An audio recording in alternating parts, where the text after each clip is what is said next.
Alright everyone, welcome again to the stream, or to the cast, or the show, that I should say. This is going to be a quarterfinal preview show.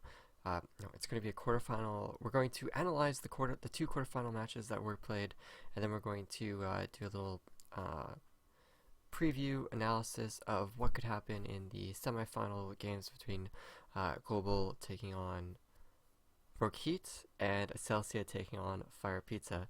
So let's just go straight into that. You guys are just going to be staring at my face for this entire time. I think for the grand finals, I will do like a really nice video where I even show you the gameplay that I'm talking about, instead of just telling you which round it was, and a little bit more stuff like that. But for now, you guys are stuck with my face. So let's talk about Global versus eRaquR. That was the first game that we saw. Oh, and before I begin, sorry, I'd just like to mention that I will be looking at my notes, because there's a lot to go over for these games. I couldn't just do it all from memory, so I will be looking this way quite a bit, but then I'll get back to you guys and explain everything that's going on there. So Global versus eRaquR. Basically, eRaquR was completely outgunned, outclassed, and outplayed by Global. I mean, it's no fault to eRaquR at all. I mean, it is Global. They are the best team. They're favored to go into the grand finals and play Celsia. You know, that's kind of the storyline we're all looking at here. eRaquR, they're a fresh team. They don't have experience competing against the top 4 teams, let alone a top 2, or a team with international experience, with a team that knows how to play across 5 maps, a team that has played on LAN, and on the same day has played 4 or 5 different maps against 3 different teams. So eRaquR, I mean, really, what could you expect from them? Even just winning the 3 rounds that they did, I believe, I mean, they did better than what you could have asked for. So eRaquR, they had a few problems throughout the maps, basically a lot of problems throughout the whole maps, a lot of teamwork, coordination, all that fun stuff. It would be too much to just go over the maps in each half like I am going to for the next game, but I will just go over talk about a few rounds that had a couple of issues here. So round 3 of Hammer Blow in the first half, Global goes for a 2-take via Warehouse, okay? So Global, they have 2 guys in Warehouse, 2 or 3 guys at double doors, not too sure about that. They push in, they get the kills in Warehouse, they get the kill immediately right outside of Warehouse at the 2 site. And then there's 2 players, Brave and Parvin, that are sitting over at the 1 site that do not start rotating immediately, even though eRaquR should have called out 4 guys, 2 at double doors, 2 pushing Warehouse. Rotate now, because, I mean, they're pushing, they've already gotten 2 kills. Those 2 players should have started rotating right now, at least one of them, you know? So after those first 2 kills those first 2 deaths from eRaquR, 5 seconds in, Global gets another frag, so now it's just Brave and Parvin, the last players alive, and they're still sitting at 1. It's not until 7 seconds later, so a complete 12 seconds from, in my opinion, when the call should have came out from whoever died at 2 sites saying, hey, I just died, saw 2 guys, hey, this other guy at double doors died, he saw 2 guys. Maybe the caller, the team captain, should have said, everyone rotate, they're just straight up rushing in this round 3, right? So there's 12 seconds, Brave Parvin start to rotate over into spawn. It's way too late, and that's just highlighting the communication error. No one from Global died at all in this push. The 3 players that died at 2 site only dealt 2.5 damage, no kills. So that's a little bit of the fragging power and just 90% being the communication. If the 2 players had been able to rotate back over to that 2 site, it could have been a 3-on-5. With those 2 players being like 10 HP, those could have been kills. And then we're looking at a 3-on-3, and then it can sort of come back into your favor a little bit depending on how you want to play it. But it wasn't there, so there was no potential for it, so it was just bad. The second instance is round 1 of Hammer Blow on second half of Hammer Blow, round 1. eRaquR, they forced a site take at 1, right? So there's 3 players from Global, 2 at the doorway, spawn doorway, and then I think Kimpa's playing at the generator. And then they have Epi playing all the way over at Warehouse, and Cyphus is watching double doors. Cyphus rotates into spawn to cover with Taz and whoever else is playing over there. I think it was Delcor or something. Or maybe Delcor got taken out early, I don't remember. But the point is that um, they were sitting in spawn, Kimp was in there, and eRaquR had 4 players pushing the front of one, and they had Gentex coming at double doors for a flank. So why would you force a skill, like an individual frag based strat against the best team in the game where you just got obliterated in the first half? And I say that because it comes down to individual skill here, because eRaquR, they're just forcing this site. Like they're not having their scope peek in, working that bridge door, looking for a pick, looking for someone to find, even just calling out where they aren't playing. They just go straight and dry into this push, right? Um, I didn't see if they had smoked up alleyway. I don't think they did, because Taz or Delcor got a whole bunch of kills there. So either they went crazy or they just didn't smoke it up, which is another mistake. And Gentex was coming from double doors, right? Now, they've only played, they actually haven't played any rounds yet, so they don't know who's playing in Warehouse, they don't know who's playing in mid, or if there was someone playing at Red Container, because it wasn't checked. Um, so Epi could have been playing Red Container, could have been playing behind the box at mid, could have been playing behind the generator at double doors, or he could have been playing in Warehouse, calling out if someone was coming double doors, or someone was taking the bomb into Warehouse. And guess what? Epi was playing up there in Warehouse. So he had Warehouse called, and he was looking at the double doors. Um, so he had all the map information. So Gentex's little flank was great, except they had no information about the map, so he kind of just shot himself in the foot there with it. So anyways, he pushed up into base. Cyphus took him out because Gentex was pushing too soon. He started pushing into spawn before anyone on his team from Site 1 started to push into the site. Like they weren't even prepared to start pushing in. So he died either because Epi called him out or because Cyphus heard him. I haven't been able to confirm that. Pretty sure Epi was able to see it and called it out from where he was playing up in the thing, on the alley, on the Raptors, whatever you want to call it.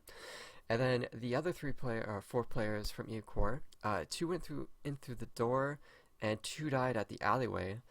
2 in the alleyway died immediately. Gentex was dead. It was a 2-on-4 or a 2-on-5 at that point. And, it just fell apart completely because they didn't get any information. They weren't coordinated with the person that was flanking to be the distraction. No information on who was playing in one site. No map control, map information, anything about that. And the other problem is that they didn't just push in immediately into that bridge door. They waited about like 30-40 seconds, so it gave a whole bunch of time for Global to receive all this information and react to it. So that was a huge mistake there, and that's just kind of like their coordination and like how they played offense. Just time and time again, it was mistakes like that. So then we'll go on to the next one, which was round 4 of Tool Site. I don't know which half it was.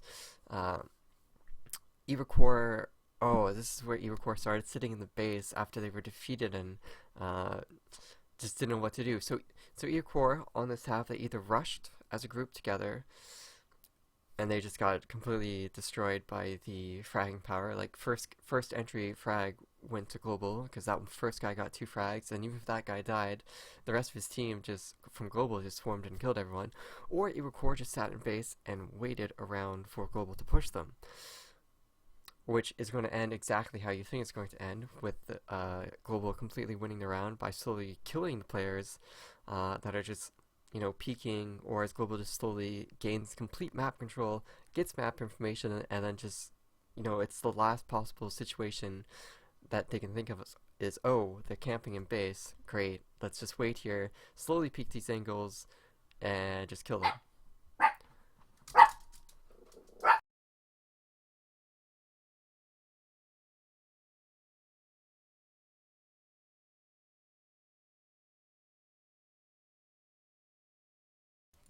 Alright, sorry about that. So going into the next part, so yeah, eRaquR, it wasn't just one fault, it was a whole bunch: team play, coordination, communication, individual fragging, even map practice. Like there was like they could have researched a little bit of how Global played on Hammer Blow, which they clearly didn't because there was a few ways they pushed bridge and the way they checked mid uh, that they should have known certain things that Global does at mid and on bridge that they didn't even bother playing around, um, which Global could have employed at any other round to win more rounds. Um, yeah, and Global throughout the entire game was really surprised about this, really commendable, is that they remained composed throughout the entire map, throughout all the maps, even though they were winning by massive margins.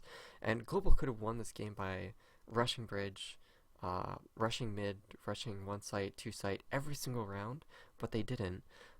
They worked their picks, they worked the map information, and they played like they were playing against Celsia.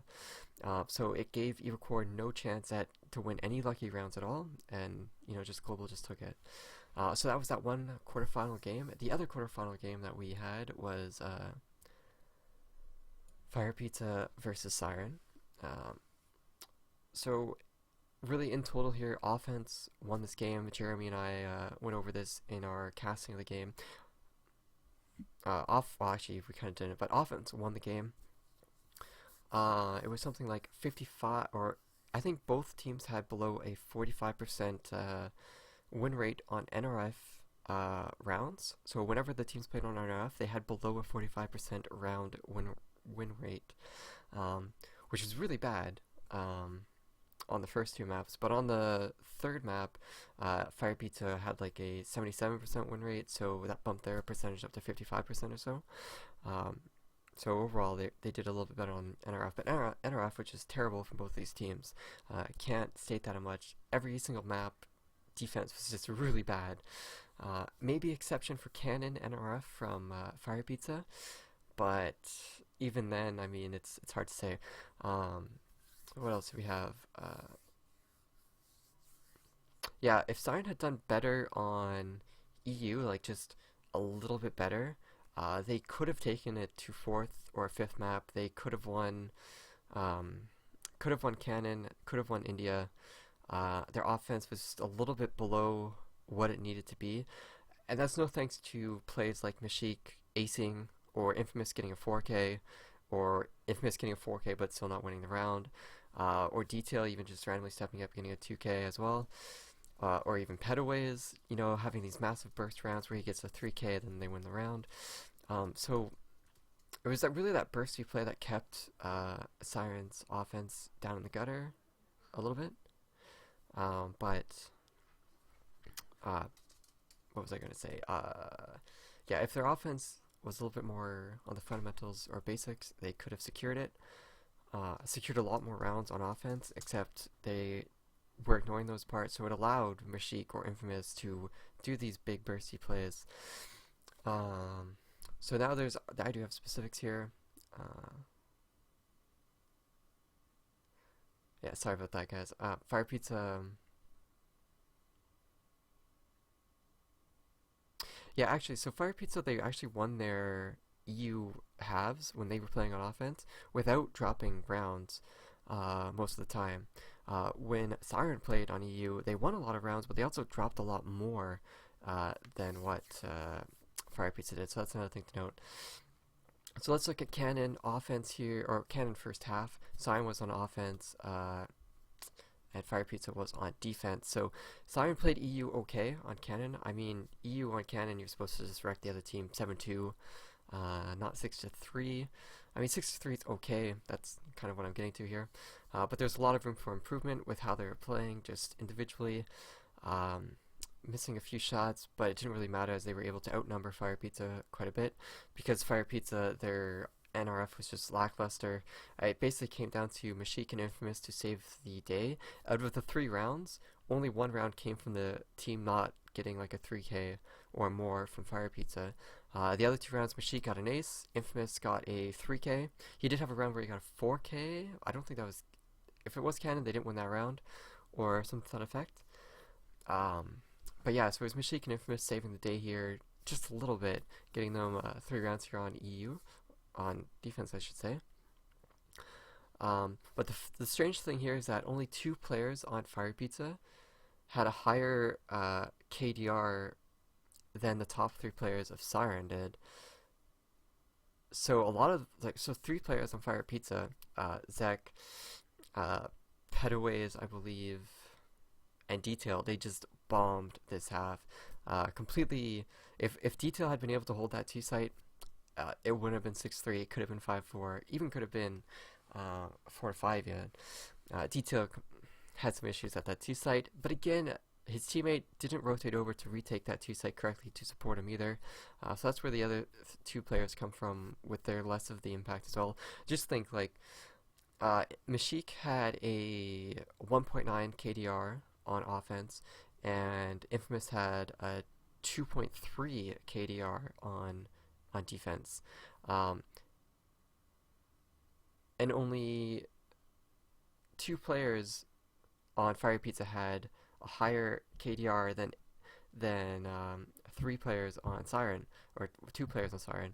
So you can see just how bad FirePizza played this first half here. Yeah, SyroN could have just won this half 7-2 with more refined fundamentals. If they had worked more together as a team, they would have prevented Infamous or Mashik from dealing as much damage as they had. They allowed Mashik's ace. It'll be a highlight soon on YouTube soon, but the way he did it, it's just like, what was SyroN doing? Why weren't they paying attention? Like, okay, here's a scope that's hogging our 2 retake from the generator side, but we're going to focus a lot of our players going backside when no one from FirePizza has ever, tried to push through that or anything yet, right? And they always go for the front stairs. So why aren't we, focusing on Mashik a little bit more, who's played in the same spot, same time? I don't know either. So yeah, that was that half. Second half, this is where SyroN, they play NRF poorly. Same as FirePizza. So this is what Jeremy and I remarked on in the game, is that SyroN, they were playing like either cannon, you play up at the bookcase, right? And you have someone playing on the long wall, to support you, or you have someone throwing nades back there to support you, or you play inside of the site and you have your scope in spawn side, scoping down the cross, and then you throw nades or smokes or whatever you have to set up a nice little barrier so you can peek from the barrel side inside of cannon of 1, and you just kind of work that way from within the site, and you bait off of your scope. Neither of those were done. They were doing a strat where they were playing outside of the site, but they weren't playing at bookcase. So that can work. You need to have a scope and spawn. You can't peek bookcase. You have to wait for them to peek out of bookcase and push up. So you can play that way too. They didn't do that. Instead they peeked bookcase, and somehow with rifles they were outgunned by pointman guns at long range from bookcase, from like the long haul, right? Don't know how that happens when you have an AK and they have an X95R. I don't like, and they kept playing that way at 1. They didn't change it up after it didn't work. Like, they played that way at 1 every single time, except for maybe one round where they backed off a little bit and they smoked the long haul, but they messed up the smoke, so it didn't work out too well. And then they decided to peek outside of the 1 site on both hallways without a scope and spawn. Very confusing. Their 2-site retakes were not coordinated. They were just dying 1 at a time. They had players that would die and not get kills or have any impact. SNX Rage was really bad at this.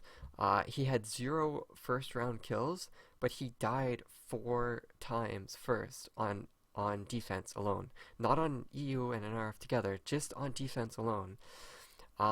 So even like that's just massive, having such massive dead weight like that. Yeah. Yeah, their 2-site, I mean, I think they did actually get a couple of like first kills there, but it just fell apart over at that 1 site too much. So in short, SyroN played out in the open, got outgunned, bad angles, spots, setups. Yeah, so that's why they lost 6-0. I mean, the way they played 1 site was just awful. The way they were working with their scope, or the person that was supposed to be covering spawn, was really bad. I think it was Kaijin who's playing in spawn, but he was playing all the way at the back of defense spawn, which means he's going to be 5 to 6 seconds to rotate into 1 or into 2. He can't quickly rotate cover the spawn side of 2 if the offense team decides to come through the tunnel or push in through the generator on the left hand side. He can't quickly just come out and peek if at 1 if they quickly smoke and push the 1 site. He's really far away. Really confused to that setup as well. So yeah, I think 6-0 was completely justified for FirePizza winning that way. FirePizza, their offense was pretty good. Somehow they brought out their coordination on offense. I think they just know how to work off of Mashik and Zek getting picks, and that team just knows how to play like just so well around that. So that's pretty much for Canon. India, Chuck got the most opening frags. He opened up the entire NRF defense most of the rounds. Zek, Detail, and Infamous were constantly dying first without any impact, so they died, got no kill, dealt no damage. One of those players were dying at least every round on defense first, which put defense in a terrible spot because they're 4-5. And what is defense supposed to do 4-5? I mean, SyroN just easily outplayed that. They had the numbers advantage, they used it. They used it to outnumber FirePizza wherever they were holding. That 2 site, 1 guy is supposed to defend against 4. They had no one in spawn to rotate in and hold that 2 site. When a player would die at the 1 stairs, SyroN would work that, and for some reason FirePizza would peek the stairs a little bit too much, and they die again. And then you only have 1 guy on the site, and the players in spawn wouldn't want to rotate out of middle yet because there's a whole bunch of hype about SyroN controlling mid a lot, and they didn't control or be that aggressive as mid. I mean, FirePizza was more aggressive working mid on offense than SyroN was on offense. So, yeah, FirePizza didn't want to leave mid, so their rotations were really slow, and just left 1 open, left 2 open, and that's how FirePizza kind of just fell apart on defense. A few of their rounds, yeah, actually, so when Mashik was able to get that opening frag, so whenever FirePizza didn't lose a player first, or they did lose a player first, but they were able to bring it back to a 3-on-3, that's where FirePizza won the rounds. I have it 4 times, they won 3 of them, and they lost 1 of the others, and that's where they got their 3 rounds. And that was all due to Mashik keeping it close, doing a lot of work, and Zek, I believe. Yeah, I believe it was Zek who was doing that as well. Oh, and Detail had some good frags there. And that's where they won. So when the dead weight was trimmed off, and Mashik, carried his team to a 3-on-3, and it was the best players versus the other players on SyroN, FirePizza were able to win on defense. So that tells me that FirePizza, they had a good defensive plan, good strategy. They just didn't have the individual skill, or they weren't using the buddy system to trade efficiently against SyroN, and that's why they lost defense. So yeah. SyroN's EU, of course, they won 6-3, so they did well on EU, but it's unclear how well their offense actually is because they were given free kills every single round by FirePizza.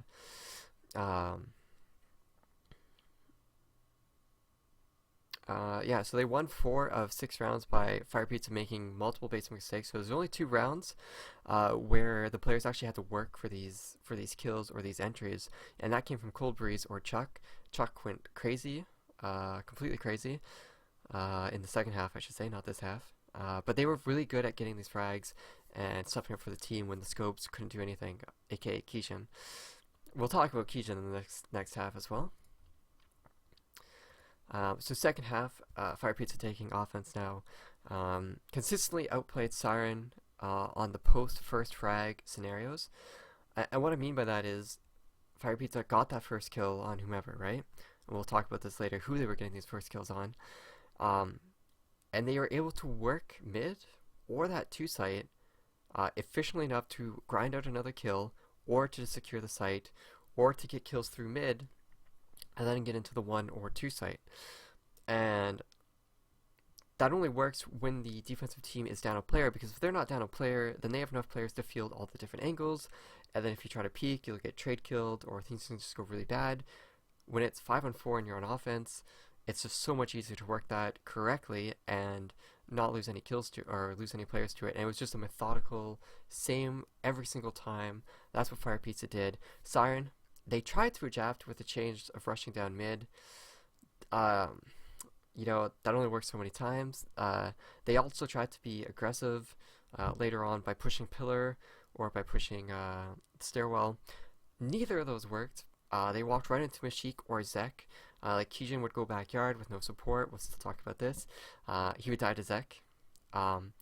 We saw Cold or SNX range pushing pillar a lot. He would almost always die to Mashik.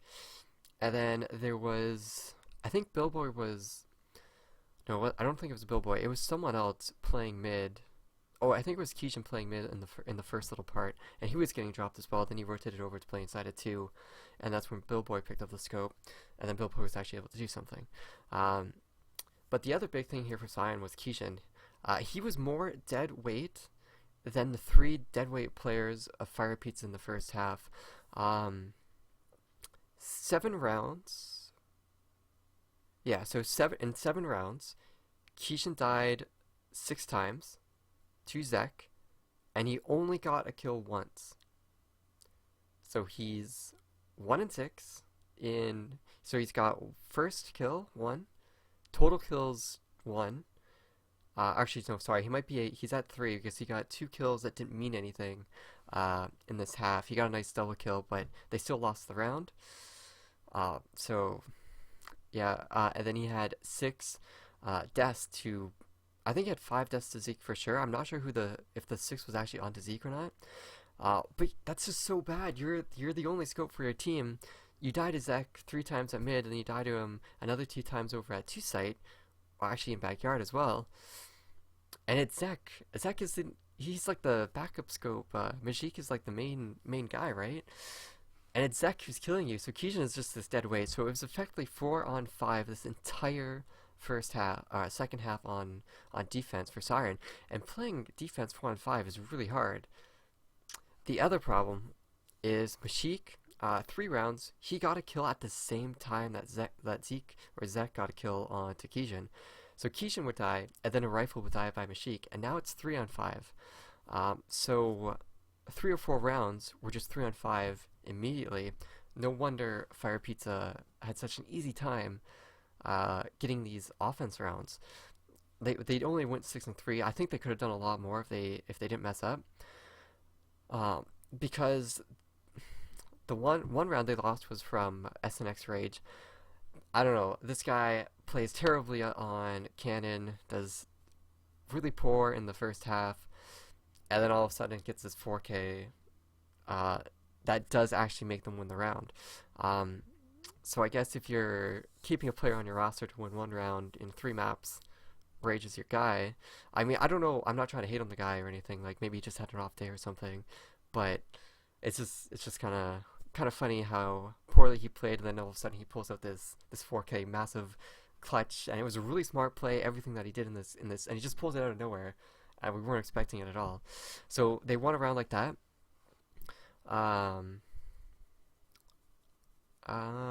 Yeah, so I was talking about this. Yeah, so in the 6th round, the first entry frag actually goes to, oh, sorry, I lied about that. Oh yeah, in the 7th round, Kijin finally kills Zek. But then he dies immediately to Mashik. So 6 rounds, he's dying every single time here. Finally gets the kill into Zek, and guess who's there immediately to get the return frag? Mashik. And then he dies. So yes, he took down Zek, but now it's a 4-on-4. And oh, and actually they won this round somehow. So it was actually a different round I was thinking of here, but they did actually win this round. So maybe Kijin getting his kill into Zek allowed them to win this round. But I think it was just because his team was able to call the rotation, and they took down Mashik pretty easily there, so they won the round. So that's pretty much how SyroN played defense, I should say. Just kept making the same mistakes over and over and over again. They did try to change it up with Billboard going scope. He gets the first round he goes scope. They actually win that round, I should say. I think that was actually the sixth. No, that was a different round. Maybe the eighth round. Billboy goes scope, and then they win that round because he goes scope, gets a kill or two, and then they win the round. Kijin doesn't do anything this round. Yeah. Let's see what else we have. Yeah, so I already spoke about peeking Zek and Mashik too often, lost them like 5 of 6 rounds. Just completely terrible play. This is where Chuck had like 13.5 or 6 damage, but he had like only 6 kills. I don't know. Like, Chuck was one of the players that I said before what had to go. Not that he had to go huge, is that he consistently goes huge for his team, has a lot of impact. He was having a lot of impact here, he just wasn't getting the kills, and his team were too bad to capitalize on the amount of damage that he was doing. Like, 13 damage is a lot, okay? Like, that's a lot of damage to have. When you only have 6 kills, that means you're tagging people down to like 40%, but your team isn't getting these kills or winning the rounds. If he had been able to secure those kills, I don't know why he wasn't securing those kills. Like, there's one round where he's last player alive in one site, and he's on defense, and 4 players push him. He tags all of them up, but doesn't get a single kill. And that's sad, but that's pretty much the story of his entire half here. If he had been able to get just half of the damage that he dealt and gotten kills, it would have been a much closer game. If he got all the kills for the damage that he dealt, like if he had 12 frags for 13 damage, like it would have been 5-4 for SyroN. Like very easily it would have been. And then we did go into an overtime since it was 6-3, 6-3. Overtime, FirePizza, they adjusted their strategy. They looked like they spoke about how SyroN was playing. They adjusted it, and they played even better. SyroN, on the other hand, they played the exact same way, and completely dropped the ball. I mean, they kept peeking aggressively. They fell to the scopes. It was just the same story on offense and defense that we saw from regular time. Yeah, so FirePizza just took that map, and now it's 2-0. Then we head on to dual site, and SyroN pretty much gave up. Now SyroN may say that they didn't give up, but their play looked like they were totally defeated, that they weren't in the game anymore. They were just completely mentally exhausted, defeated, whatever you want to call it. And FirePizza just had an easy time winning that series. And like I would love to do analysis about it, but the way SyroN played it, it would just bring them down too much. Like there's no analysis to really gain from that. They weren't trying to win. Like maybe some of them were trying, but just the whole team. It wasn't like India or Canton where you could tell like they were trying. They had direction. They knew what they were doing. Tulsa, it's just gruesome to watch. So yeah, so that's both the quarterfinal games that we had. The other 2 games were forfeit wins. I'm already 30 minutes into this video. Sorry about that, but my previous one was so bad for the group stage review and playoff preview was so bad. It was very light, so I'm trying to make this one more detailed. So now we're going to talk about the semifinal matches that are coming up, and I have a lot of detail here for you guys, so prepare for another half hour of information. I'm going to take a drink. Sorry about this. Sorry, I was talking for way too long there. So Global versus RokaHeat is one of our games. Looking forward to seeing how this game is going to play out. But anyways, let's get into it. Any player from Global can step up at any time and carry the game. Cyphers can go 25, Taz can go 25, Delcor can go 25, Kimba can go 25, and Epi can go 30 and 5. On any map, they don't have a particular map. They just start to explode. They just start to explode when they need to do well. And even 3 of them can do well at the same time. Like it's crazy the individual fragging power that this team has, and they are miles ahead of RokaHeat's consistency and peak fragging power as well. So RokaHeat, their overarching strategy should be to contain this individual skill and hope Global doesn't have a really good buddy system or coordination. because if they do, then they have no hope. So RokaHeat, they need to contain this with good trade frags, so they get a kill or they die, but then their teammate can get the kill. Nade kills, throwing smokes as barriers to prevent a really strong push coming out from Global, or preventing Global from peeking with two players with a rifle working a pick. Throw out that smoke, prevent them from working those picks, pre-fire the smoke a little bit, make them back off.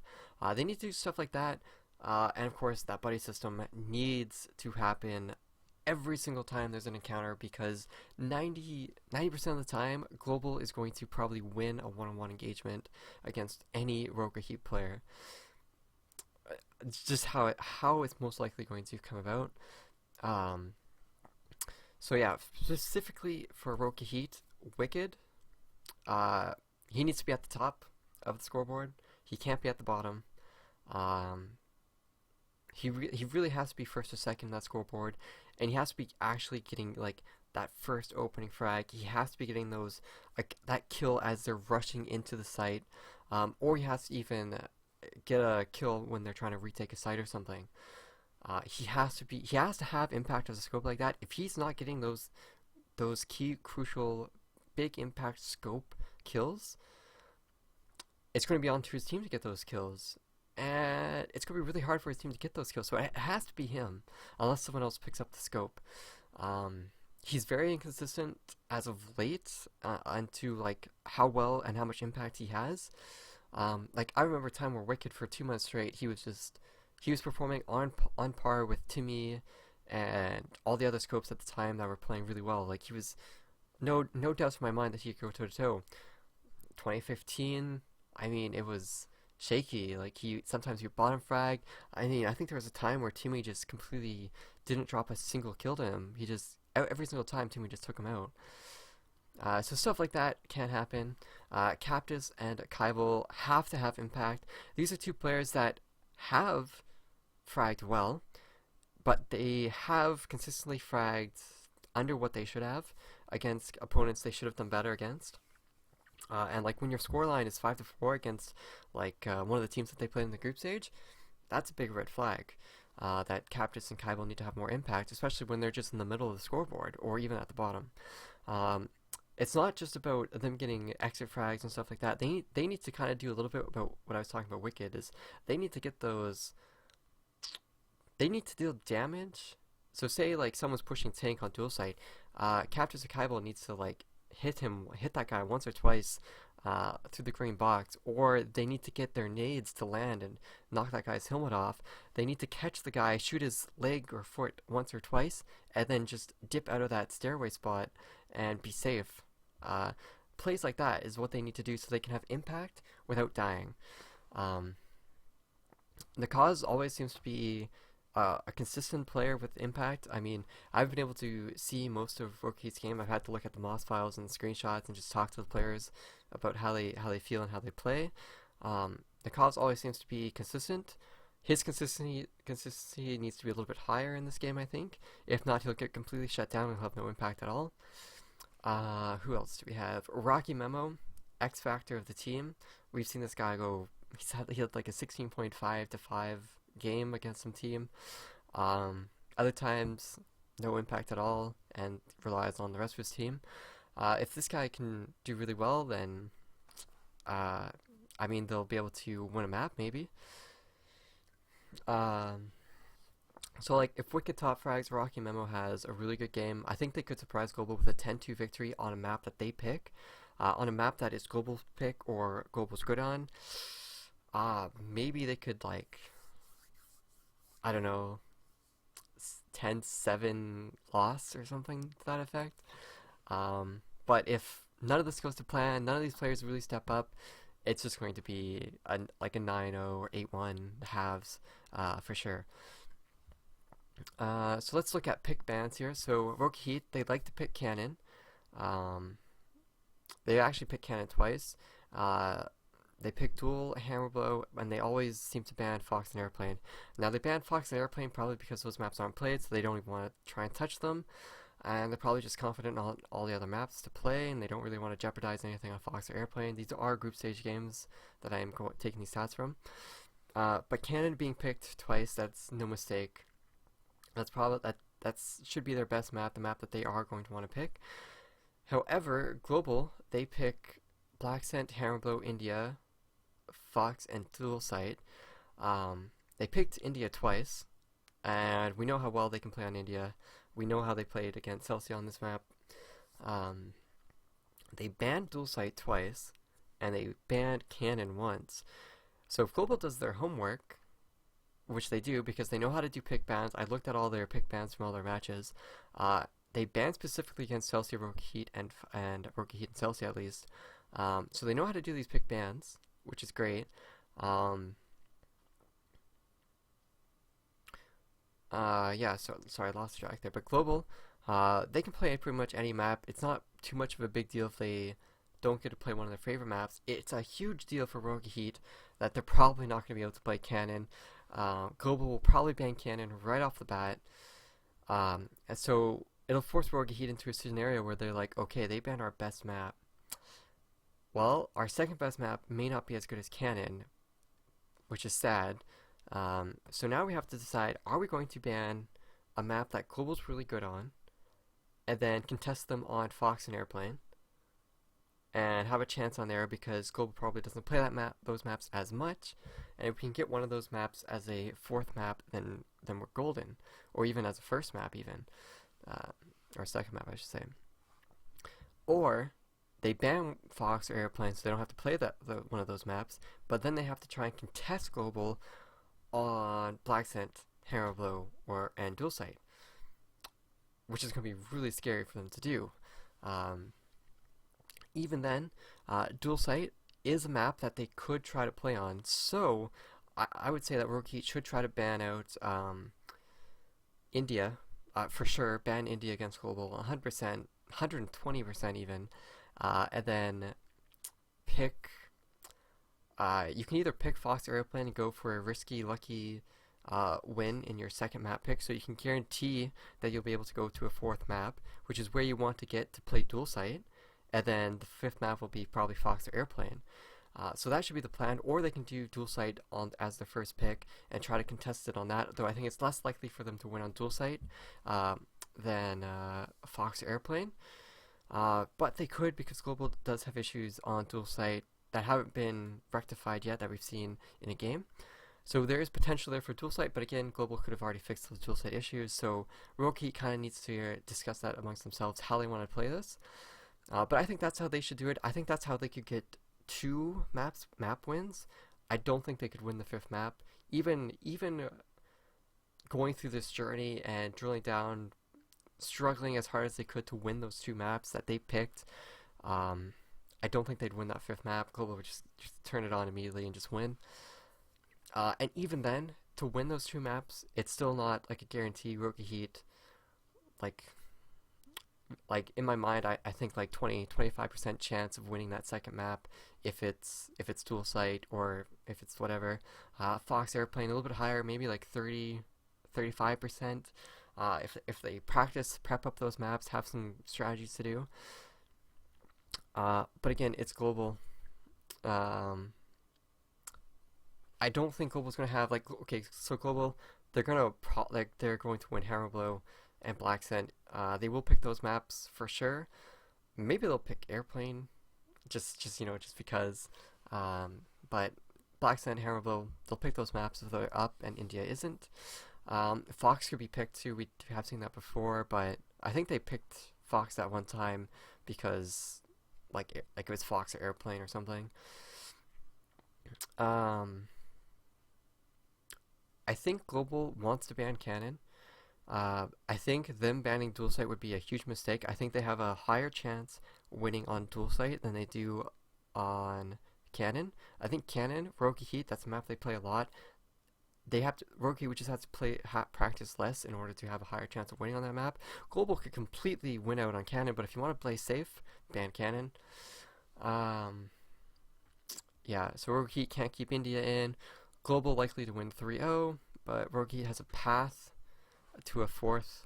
They have a path to a fourth map, and then from there, I don't know if they can get to the 5th, but they can definitely get 1 map win if they play it correctly.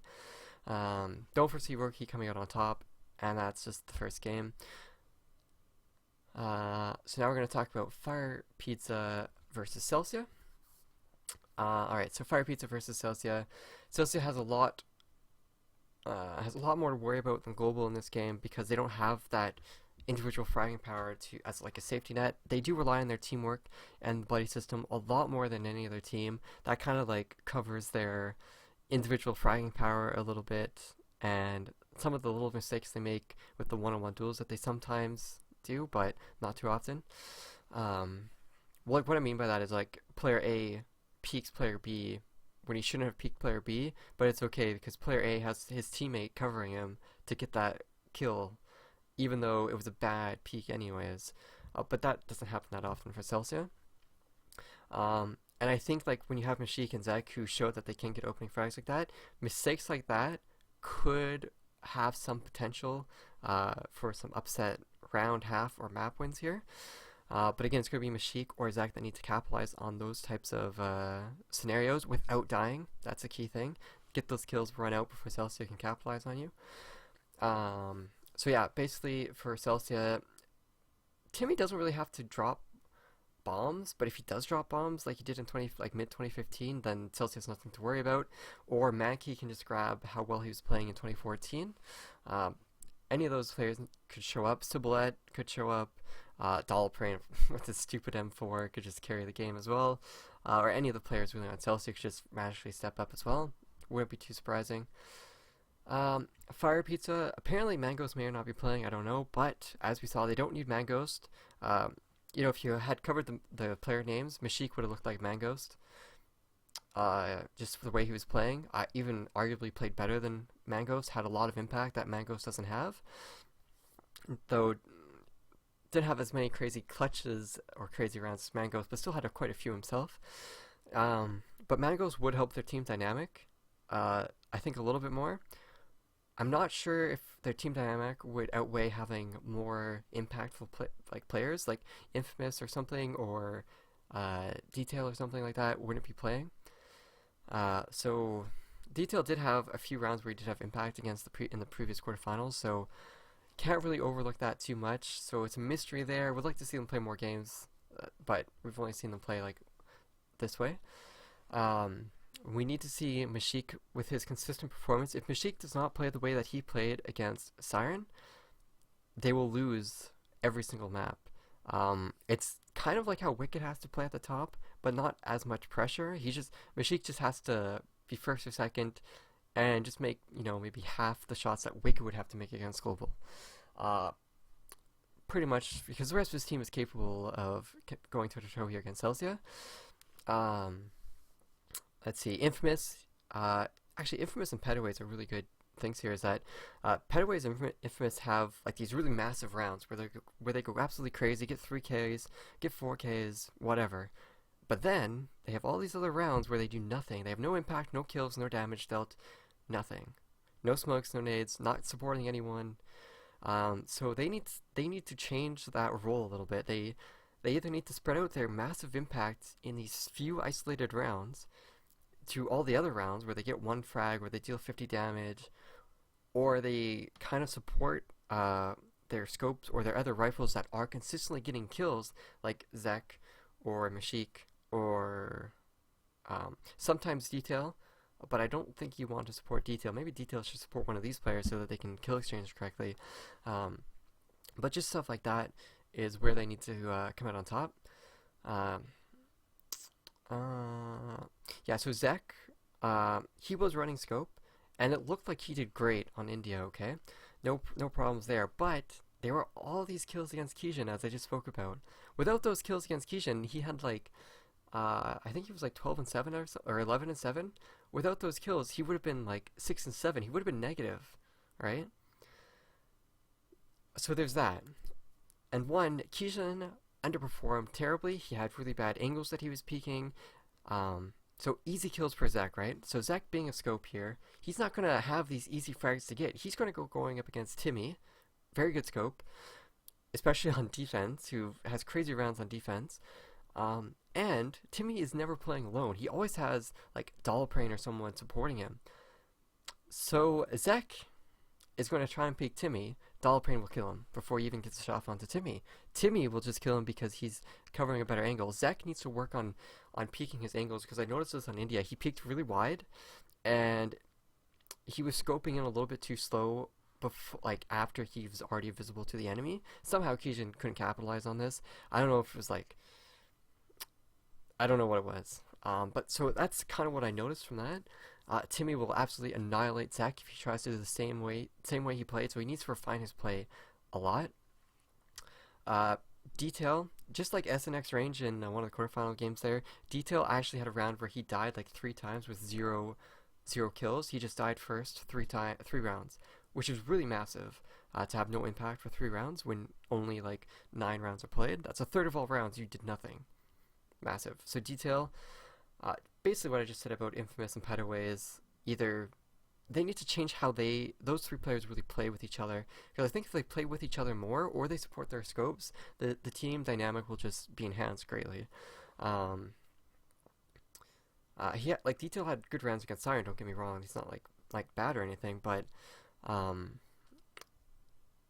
he just needs to, it's just the same thing as Infamous and Petaway's there. So yeah, that's just like those are kind of like the overarching themes here going into the game. So let's look at specifics.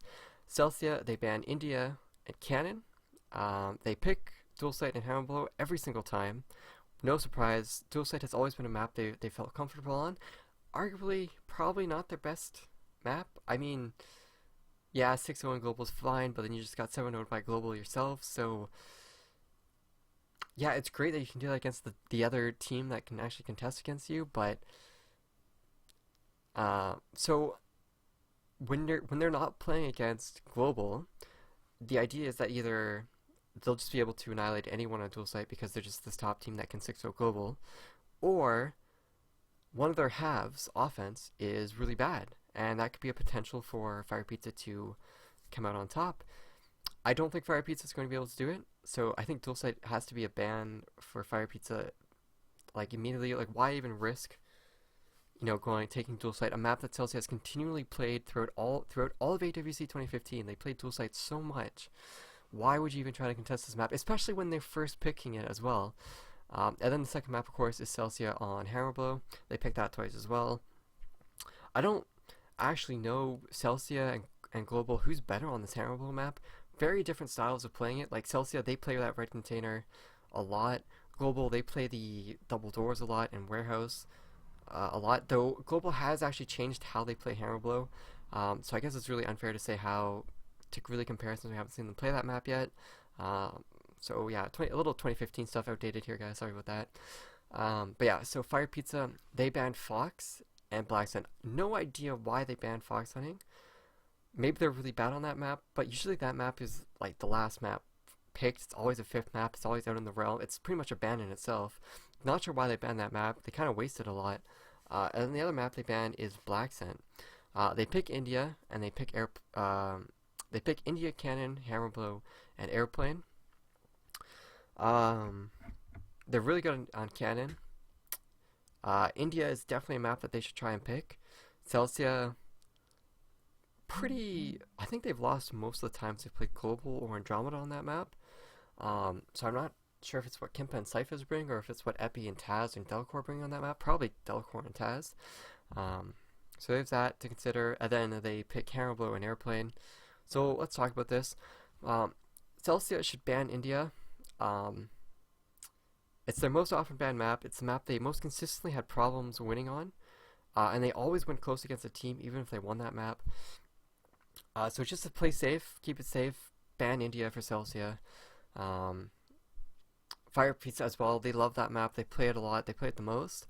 So yeah, pretty clear that Celsia should ban India. Celsia could get away with like a cannon ban, because that would be good for FirePizza. Because FirePizza like to play cannon, they play well on it. Just little things that FirePizza need to fix on cannon, and they could be a really good top team on cannon on offense. Defense needs a lot of work, but doesn't really matter if you can win cannon, I know.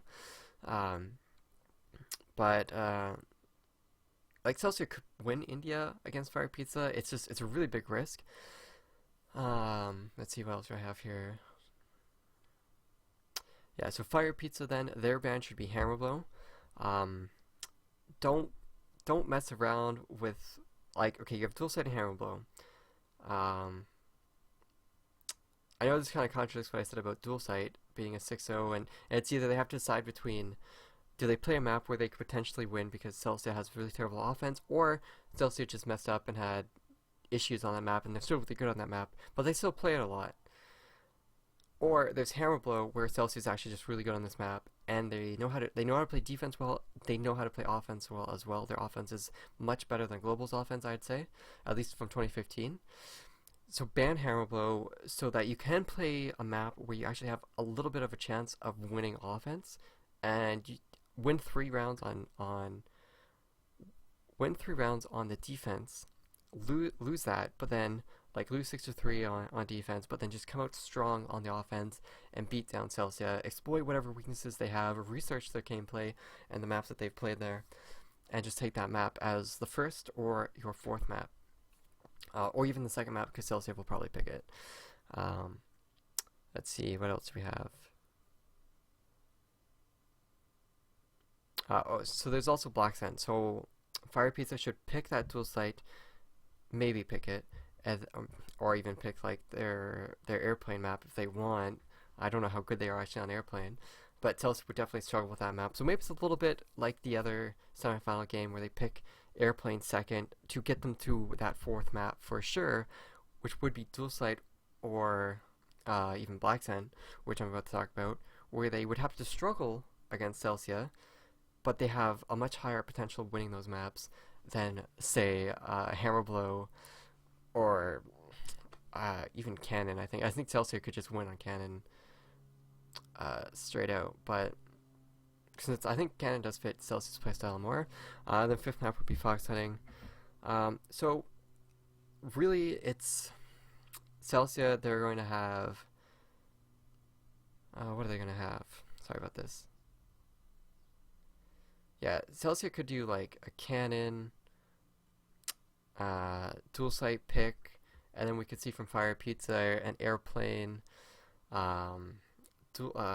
Black Sand pick, or yeah, those could be like the first 4 maps there, and then we'd have Fox Hunting as that final map, which maybe wouldn't work into FirePizza's play. So maybe FirePizza is just completely screwed over here, and they don't actually have enough map diversity to win at least one map. Well, at least to win the 4th and 5th map. Maybe they can win one map in the first 3, but now that I'm thinking about this, FirePizza, their map diversity might be their weakest point here in this entire series, as they ban a lot of maps that don't match up, that like they pick maps that match up well for Celsia. So that's dicey. That's a lot of ways that this pick ban could actually play out, but I do think Celsia will ban India, and that takes away FirePizza's best map.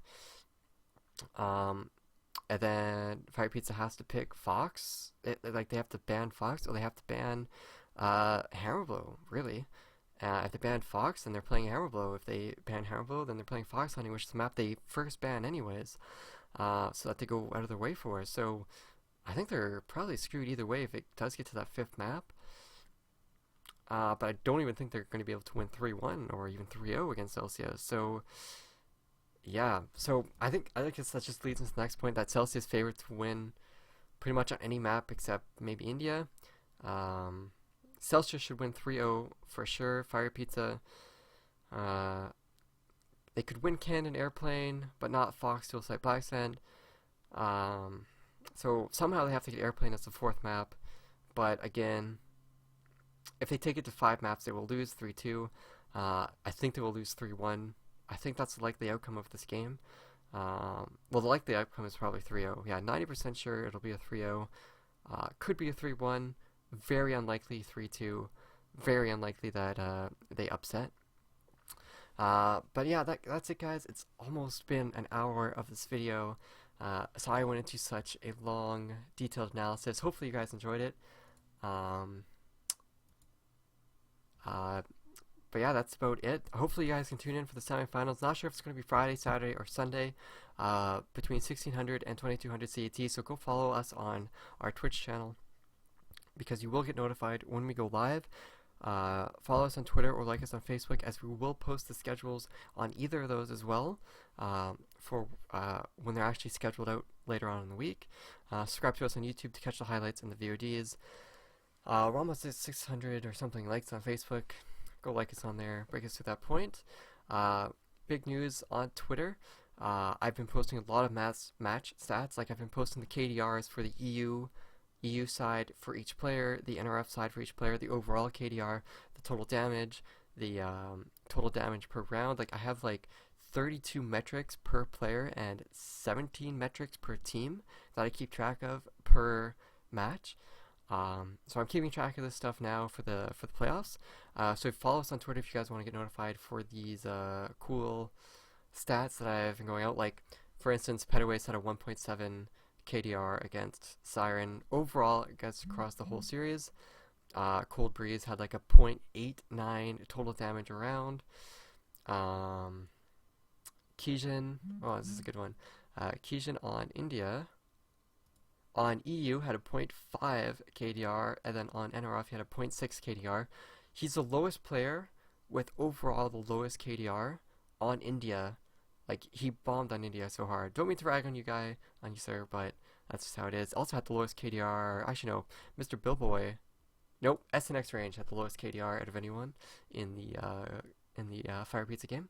But yeah, there's stats like that I have. I have so much more stuff, like entry frags, opening clutches.